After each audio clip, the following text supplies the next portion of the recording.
ในตอนเช้าวันที่8กรกฎาคม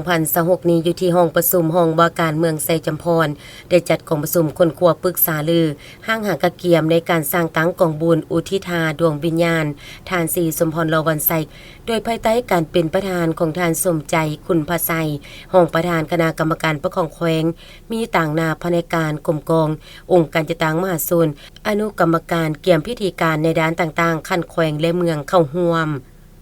ในพิธีบรรดาอนุกรรมการที่รับผิดชอบเวียกงานในด้านต่างๆได้ผัดเปลี่ยนกันรายงานสภาพรวมโดยย่อในการจะตั้งปฏิบัติเวียกงานในด้านต่างๆให้กับทานประธานพร้อมด้วยคณะได้รับทราบเป็นต้นแม่นอนุกรรมการรับแขกกาเกียมสถานที่อนุกรรมการเศรษฐกิจอนุกรรมการรับผิดชอบแสงสีเสียงอนุกรรมการป้องกันศาสตร์ป้องกันความสงบอนุกรรมการประดับประดาอนามัยเอยองอนุกรรมการรับผิดชอบเวียกงานทางศาสนาและอื่นๆ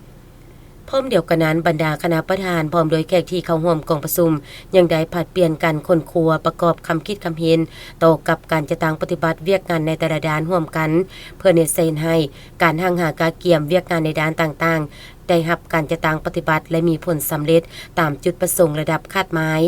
พร้อมทางรับประกันความเป็นระเบียบเรียบร้อยมีความสงบปลอดภัยเห็นให้การจัดงานสร้างตั้งกองบุญมีความถูกต้องสอดคล้องตามวัฒนธรรมฮีตของประเพณีอดีงามของศาสตร์เรื่องจากบรรดาคณะประธานพร้อมโดยแขกที่เข้าร่วมกองประชุมยังได้ลงสำรวจเบิ่งพื้นที่ในการจัดงานตัวจริงเพื่อเป็นการสุกยูสีนำอนุกรรมการในด้านต่างๆจัดสรรพื้นที่เข้าในบรรดาเวียกตามความเหมาะสม